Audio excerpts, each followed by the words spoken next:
Hello student, polity की revision श्रृंखला में आपका स्वागत है, जिसमें हम पढ़ रहे हैं भारतीय संविधान एवं राज्य व्यवस्था। भारतीय संविधान एवं राज्य व्यवस्था का यह इसके अंतर्गत हमारा यह आपातकालीन उपबंध का एक टॉपिक है। इसको आज हम पढ़ेंगे। यह आपातकालीन उपबंध के बारे में पढ़ते हैं कि यह भारतीय संविधान के भाग 18 के अंतर्गत लिया गया है, जो संविधान के आर्टिकल 352 से 360 तक इसको शामिल किया गया, जिसमें अनुच्छेद 352 कहता है राष्ट्रीय आपातकाल के संदर्भ में बात करता है, और अनुच्छेद 356 राष्ट्रपति शासन के बारे में, और अनुच्छेद 360 वित्तीय आपात के बारे में प्रावधान करता है। तो इन सभी आर्टिकल को एक एक करके पढ़ेंगे और राष्ट्रीय आपातकाल और आपातकाल से जुड़े हुए सभी विषयों के बारे में विस्तृत परिचर्चा करेंगे। चलिए तो स्टार्ट करते हैं और पढ़ते हैं। भारतीय संविधान के भाग 18 में आपात उपबंध शामिल है, जिसके अंतर्गत अनुच्छेद 352 से 360 शामिल है, जिसमें अनुच्छेद 352 में कहा गया है कि आपात जो 352 के अंतर्गत घोषित आपात जो युद्ध व आक्रमण या सशस्त्र विद्रोह के कारण घोषित किया जाता है, तो इस आपात को राष्ट्रीय आपात कहे जाने का प्रचलन है।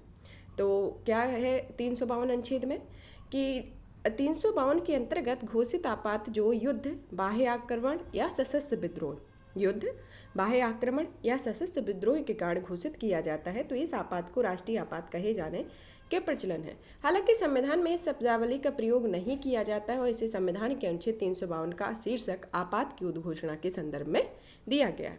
तो इसके संदर्भ में प्रचलन मान लेते हैं कि यह युद्ध, बाह्य आक्रमण या सशस्त्र विद्रोह के कारण आपातकाल घोषित किया जाता है, और इसे संविधान के शीर्षक में आपात की उद्घोषणा के नाम से इसका शीर्षक दिया गया है। और अनुच्छेद 356 के बारे में, अनुच्छेद 356 के तहत किसी राज्य में संवैधानिक तंत्र के विफल हो जाने की दशा में घोषित किया जाने वाला आपात प्रचलित भाषा में राष्ट्रपति शासन के नाम से जाना जाता है। तो किसके विफल हो जाने पर? संवैधानिक तंत्र के विफल हो जाने की दशा में राष्ट्रपति शासन के नाम से इसे जाना जाता है। कहीं कहीं इसे राज्य आपातकाल भी कह दिया जाता है। गौरतलब है कि 356 में आपात या आपातकाल जैसी किसी शब्द का प्रयोग नहीं किया गया। तो इसमें 356 में आपात या आपातकाल जैसे किसी शब्द का प्रयोग नहीं किया गया है, लेकिन इसे राष्ट्रपति शासन या जब संवैधानिक तंत्र विफल हो जाता है तो इसे राष्ट्रपति शासन के नाम से जाना जाता है, और कहीं कहीं इसे राज्य आपातकाल भी कहा जाता है। अब आता है अनुच्छेद 360। अनुच्छेद 360 के तहत घोषित किए जाने वाले वित्तीय आपात का संबंध होता है। यह भारत या उसके किसी विभाग की वित्तीय स्थायित्व या साख के संकट में पहुंचने से है। इसे संविधान में वित्तीय आपात कहा गया है। यदि जब संविधान में भारत या उसके किसी भाग में वित्तीय स्थायित्व या साख के संकट में पहुंचने पर उसे वित्तीय आपातकाल घोषित कर दिया जाता है। अब पढ़ते हैं राष्ट्रीय आपात के बारे में। राष्ट्रीय आपात से संबंधित विभिन्न उपबंधों के कुछ शीर्षक, जैसे आपातकाल की उद्घोषणा का आधार क्या होता है, उसकी प्रक्रिया क्या होती है, आपातकाल के अनुमोदन तथा अवधि क्या होती है, उद्घोषणा की समाप्ति क्या होती है, उसका प्रभाव क्या होती है, और अभी तक कितने आपातकाल लगाए गए हैं, इन सब के बारे में पढ़ते हैं राष्ट्रीय आपात से संदर्भ में। तो राष्ट्रीय आपात के संदर्भ में वर्तमान में अनुच्छेद 352 के क्लॉज 1 के तहत आपात की उद्घोषणा तभी हो सकती है जब राष्ट्रपति को यह संतुष्टि हो जाए कि युद्ध, बाह्य आक्रमण या सशस्त्र विद्रोह के कारण भारत या उसके राज्य क्षेत्र के किसी भाग की सुरक्षा संकट में है। यहाँ राष्ट्रपति की संतुष्टि का वास्तविक अर्थ मंत्रिपरिषद की संतुष्टि से होता है। और 44वें संविधान संशोधन के माध्यम से अनुच्छेद 352 में आंतरिक अशांति शब्दावली को हटाकर इसके स्थान पर सशस्त्र विद्रोह किया गया है। तो आपातकाल में कौन सा संशोधन किया गया है? इसमें युद्ध, बाह्य आक्रमण और सशस्त्र विद्रोह के कारण जो भारत के राज्य क्षेत्र में किसी भी भाग में सुरक्षा संकट में हो तो राष्ट्रीय आपातकाल लगाने की बात करते हैं। तो इसको भारतीय संविधान के अनुच्छेद 44वें संविधान संशोधन के तहत इसमें आंतरिक अशांति की जगह सशस्त्र विद्रोह को जोड़ा गया। आंतरिक अशांति को हटाकर सशस्त्र विद्रोह जोड़ा गया है। यह उद्घोषणा से संबंधित है, जैसे संविधान के अनुच्छेद 352 के क्लॉज 1 में कहा गया है। अब आता है उद्घोषणा की प्रक्रिया। उद्घोषणा की प्रक्रिया को संविधान के अनुच्छेद 352 के क्लॉज 3 में स्पष्ट किया गया, जिसमें कहा गया है कि अनुच्छेद 352 के तहत राष्ट्रपति कोई उद्घोषणा तब तक नहीं करेगा जब तक कि संघ के मंत्रिमंडल द्वारा यह विनिश्चय उसे लिखित रूप में न भेज दिया हो। जब तक संघ के मंत्रिमंडल द्वारा यह विनिश्चय लिखित रूप में राष्ट्रपति को नहीं भेजा जाएगा, तब तक राष्ट्रपति आपातकाल की उद्घोषणा नहीं करेगा। और यह प्रावधान 44वें संविधान संशोधन के माध्यम से जोड़ा गया, और राष्ट्रपति को अधिकार है कि वह आपात की उद्घोषणा संपूर्ण भारत या उसके किसी भी विशेष भाग के संबंध में कर सकता है। अब आता है आपातकाल का अनुमोदन या अवधि के बारे में। ऐसी उद्घोषणा जिसे सिर्फ 1 महीने तक संसद के अनुमोदन के बिना लागू कर सकते हैं। संसद के दोनों सदनों द्वारा अनुमोदित होने पर आपात की उद्घोषणा 6 माह तक लागू रहती है। संसद जितनी बार चाहे उतनी बार संकल्प पारित कर आपात की अवधि को 6 माह के लिए बढ़ा सकती है। तो यदि 6 माह की अवधि पूरी होने पर से पहले ही लोकसभा का विघटन हो जाए तो राज्यसभा आपातकाल को 6 माह के लिए और बढ़ाने का संकल्प पारित कर दे तो नई लोकसभा के पुनर्गठन तक आपात की उद्घोषणा लागू रहेगी। और यदि लोकसभा अपनी पहली बैठक के 30 दिनों के भीतर उद्घोषणा की अवधि बढ़ाने का संकल्प पारित कर देती है तो ठीक, नहीं तो 30 दिन पूरे होते ही उद्घोषणा अपने आप समाप्त हो जाती है। तो क्या कहा गया है इसमें कि पहला तो ये कि इसे 1 महीने तक के अनुमोदन पर संसद के अनुमोदन के बिना लागू कर सकते हैं आपातकाल की घोषणा को। फिर दूसरी सिचुएशन आती है कि संसद के दोनों सदनों द्वारा अनुमोदित होने पर आपात की उद्घोषणा 6 माह तक लागू रहती है। 6 माह तक दोनों सदनों के अनुमोदन पर लागू रहती है, लेकिन संसद जितनी बार चाहे उतनी बार संकल्प पारित कर आपात की अवधि को 6 माह के लिए बढ़ा सकता है। संसद चाहे तो उसे बढ़ा सकता है। और यदि 6 माह की अवधि पूरी होने के पहले ही लोकसभा का विघटन हो जाए, तीसरी कंडीशन कि अगर वो 6 माह की अवधि पूरी होने पर लोकसभा का विघटन हो जाए तो राज्यसभा आपातकाल को 6 माह के लिए बढ़ाने का संकल्प पारित कर दे तो नई लोकसभा के पुनर्गठन तक आपात की उद्घोषणा लागू रहेगी। और यदि नई लोकसभा अपनी पहली बैठक के 30 दिनों के भीतर उद्घोषणा की अवधि बढ़ाने का संकल्प पारित कर देती है तो ठीक, वरना 30 दिन पूरे होते ही उद्घोषणा अपने आप ही समाप्त हो जाती है। तो इससे संबंधित उद्घोषणा है। फिर उद्घोषणा की समाप्ति के संदर्भ में राष्ट्रपति जब चाहे आपात की उद्घोषणा को वापस ले सकता है।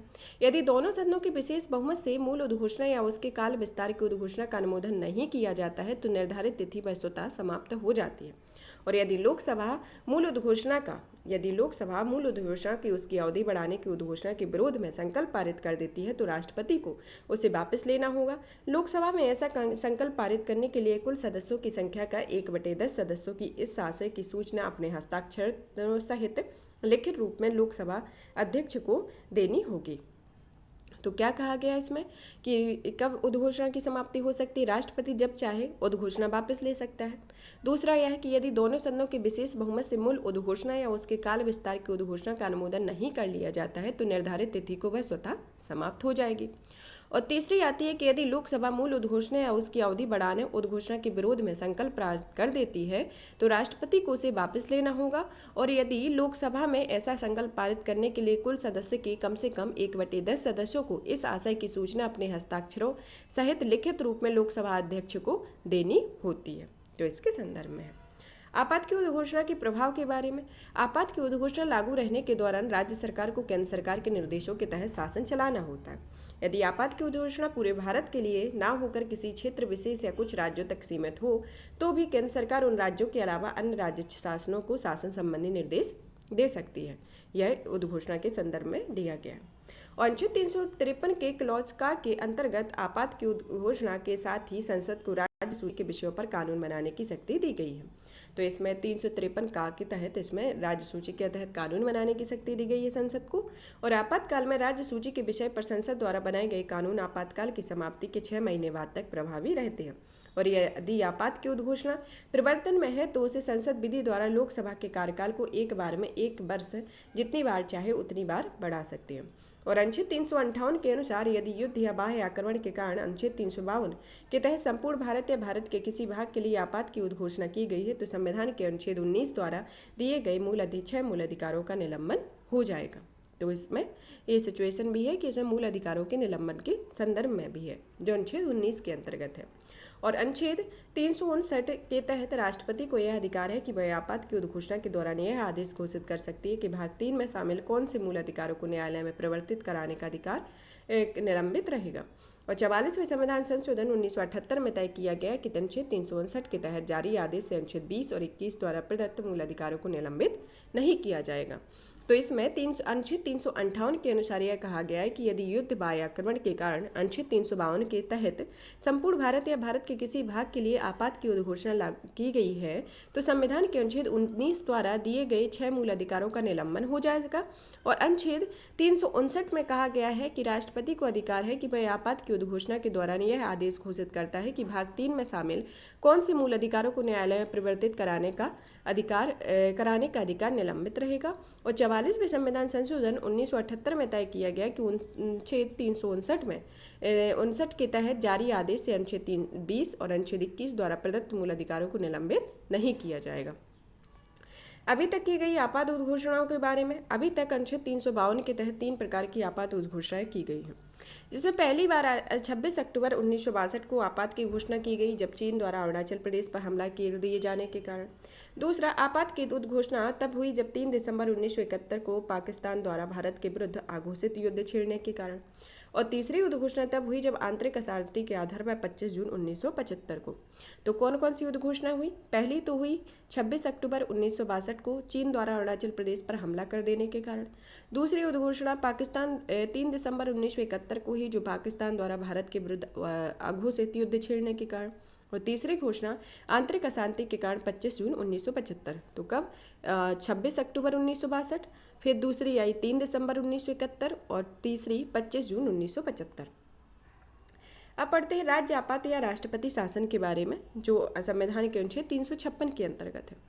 तो राज्य आपातकाल के बारे में या राष्ट्रपति शासन में आपात का दूसरा प्रकार है जो अनुच्छेद 356 में बताया गया है। इसे अनुच्छेद 356 में आपात के इस प्रकार के राज्यों के संवैधानिक तंत्र के विफल हो जाना कहा गया है। इसके लिए आपात शब्द का प्रयोग नहीं किया जाता है। प्रचलन में इसे राष्ट्रपति शासन तथा राज्य आपात कहा जाता है। तो इसे राष्ट्रपति शासन कहा जाता है। राष्ट्रपति शासन लगाए जाने का आधार क्या होता है? इसका आधार अनुच्छेद 356 के अनुसार यदि राष्ट्रपति को राज्यपाल की रिपोर्ट या उसके बिना इस बात का समाधान हो जाता है कि ऐसी स्थिति उत्पन्न हो गई कि उसमें उस राज्य का शासन इस संविधान के उपबंधों के अनुसार नहीं चलाया जा रहा है तो वह ऐसी उद्घोषणा कर सकेगा। और अनुच्छेद 365 में कहा गया है कि यदि इस संविधान के किसी उपबंध के अधीन संघ सरकार ने किसी राज्य को कोई निर्देश दिया है किंतु वह राज्य उस निर्देश का पालन करने या उसे प्रभावी बनाने में असफल रहता है तो राष्ट्रपति के लिए यह मानना विधिपूर्वक होगा कि ऐसी स्थिति में उत्पन्न हो गई है जिसमें उस राज्य का शासन इस संविधान के उपबंधों के अनुसार नहीं चलाया जा सकता। तो राष्ट्रपति शासन की जो लगाए जाने की आधार क्या है? एक अनुच्छेद 356 के अंतर्गत तो अनुच्छेद 365 के अंतर्गत, जिसमें 356 में कहा गया है कि राष्ट्रपति को राज्यपाल की एक रिपोर्ट या उसके बिना इस बात का समाधान हो जाता है और ऐसी स्थिति उत्पन्न हो गई हो जिसमें उस राज्य का शासन इस संविधान के उपबंधों के अनुसार नहीं चलाया जाता है तो ऐसी स्थिति में उद्घोषणा कर सकता है। दूसरा आता है कि अनुच्छेद 365 के तहत कहा गया है कि यदि इस संविधान में किसी उपबंध के अधीन संघ सरकार ने किसी राज्य को कोई निर्देश दिया है किंतु वह राज्य उस निर्देश का पालन करने या उसे प्रभावी बनाने में असफल रहता है तो राष्ट्रपति के लिए यह मानना विधिपूर्वक होगा कि ऐसी स्थिति उत्पन्न हो गई है जिसमें उस राज्य का शासन इस संविधान के उपबंधों के अनुसार नहीं चलाया जा सकता है। अब आता है उद्घोषणा की अवधि एवं अनुमोदन।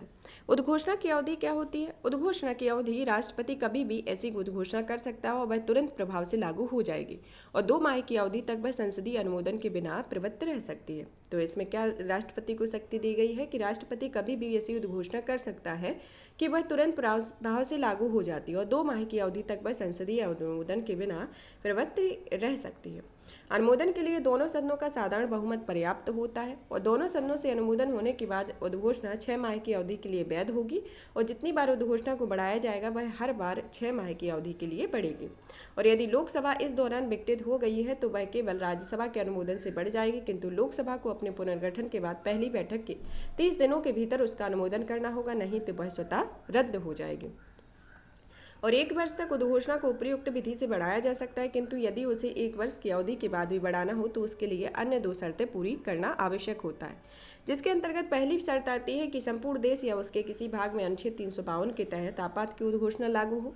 दूसरा आता है कि निर्वाचन आयोग ने प्रमाणित कर दिया हो कि वर्तमान में संबद्ध राज्य के साधारण चुनाव कराने में कठिनाइयों के कारण उद्घोषणा को प्रवृत्त बनाए रखना आवश्यक है।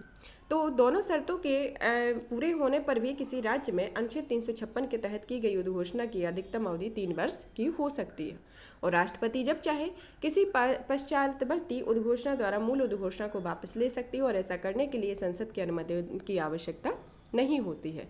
तो यह राष्ट्रपति की उद्घोषणा की अवधि और अनुमोदन है राष्ट्रपति शासन के। अब उद्घोषणा के प्रभाव क्या है? प्रभाव में आता है कि उसे अनुच्छेद 356 के तहत उद्घोषणा करने वाले राष्ट्रपति राज्य की मंत्रिपरिषद को बर्खास्त कर देता है। वह राज्यपाल के माध्यम से अपना शासन चलाता है और कभी कभी राज्यपाल की सहायता से किसी भी सलाहकार को नियुक्त कर देता है। वह राज्य विधानसभा को विघटित अथवा निलंबित भी कर सकता है और दोनों ही स्थितियों में राज्य विधानमंडल के कार्य संसद को सौंप दिए जाते हैं, जिसमें निहित है कि बजट सहित राज्य के सभी विधेयक संसद द्वारा पारित किए जाते हैं और अनुच्छेद 357 के अनुसार यदि राज्य की विधानसभा की शक्तियां संसद या उसके प्राधिकार के तहत प्रयुक्त किए जाने की घोषणा की जा चुकी है, तब राज्य के विधानमंडल के कार्य इस प्रकार किए जाएंगे।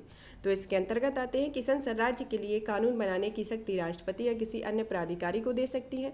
सामान्यतः यह शक्ति राष्ट्रपति को दी जाती है। दूसरी सिचुएशन आती है कि यदि लोकसभा का सत्र ना चल रहा हो तो राष्ट्रपति राज्य की संचित निधि के प्रयोग से संबंधित उन विधेयकों को अनुमति दे सकता है जो संसद की अनुमति के लिए लंबित पड़े हैं। तीसरी सिचुएशन आती है कि यदि संसद का सत्र ना चल रहा हो तो राष्ट्रपति उस राज्य के अध्यादेश भी जारी कर सकती है। तथा 42वें संविधान संशोधन अधिनियम में प्रावधान किया गया है कि उद्घोषणा के दौरान बनाई गई विधियां उद्घोषणा की समाप्ति के बाद भी तब तक प्रवृत्त रहेंगी जब तक कि सक्षम विधानमंडल या अन्य प्राधिकारी द्वारा उनका निरसन, संशोधन या परिवर्तन नहीं कर लिया जाता हो। तो यहाँ राष्ट्रपति शासन से संबंधित इसके आधार और अनुमोदन, अवधि, प्रभाव के बारे में देखा। अब पढ़ते हैं वित्तीय आपातकाल, जो तीसरा आपातकाल है। वित्तीय आपातकाल को संविधान के अनुच्छेद 360 के अंतर्गत दिया गया है, जिसमें संविधान में वित्तीय आपात कहा गया और अभी तक इसका एक भी बार प्रयोग नहीं किया गया है। उद्घोषणा के आधार क्या होते हैं? इसमें अनुच्छेद 360 के क्लॉज 1 के अंतर्गत यदि राष्ट्रपति को समाधान हो जाता है कि ऐसी स्थिति उत्पन्न हो गई है जिससे भारत या उसके राज्य क्षेत्र के किसी भाग का वित्तीय स्थायित्व या संकट में है, तो वित्तीय आपात की घोषणा कर सकता है।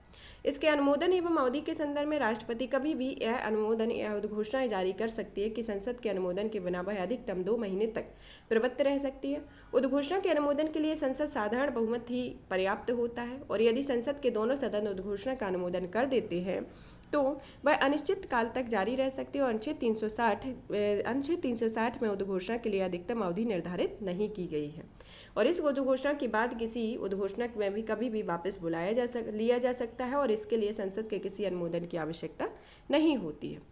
अब राष्ट्रपति वित्तीय आपातकाल के प्रभाव के संदर्भ में इसमें केंद्र सरकार को अधिकार मिल जाता है कि वह किसी राज्य को वित्तीय औचित्य संबंधी सिद्धांतों का पालन करने के लिए निर्देश दे सके और राज्य सरकार से यह अपेक्षा की जाती है कि वह राज्य के अधीन सेवा करने वाले सभी या किसी वर्ग के व्यक्तियों के वेतन तथा भत्तों में कटौती करे और यह निर्देश भी दिया जाता है कि राज्य के विधानमंडल से पारित होने वाले सभी धन विधेयकों तथा अनुच्छेद 207 से संबंधित उन विधेयकों को राष्ट्रपति के विचार के लिए अनिवार्यता आरक्षित किया जाए और राष्ट्रपति यह निर्देश भी दे सकता है कि वित्तीय आपात की उद्घोषणा के लागू रहने के दौरान केंद्र सरकार के सभी या किसी वर्ग के कर्मचारियों के वेतन और भत्तों में कटौती की जाए। तो यहाँ पर यह हमारा राष्ट्रीय आपातकाल, वित्तीय आपातकाल और राष्ट्रपति शासन से संदर्भित टॉपिक फिनिश होता है। नेक्स्ट क्लास में हम नेक्स्ट टॉपिक के साथ मिलेंगे और भी इसी तरीके की वीडियो को देखते रहें। चैनल को लाइक करें, सब्सक्राइब करें, शेयर करें। धन्यवाद।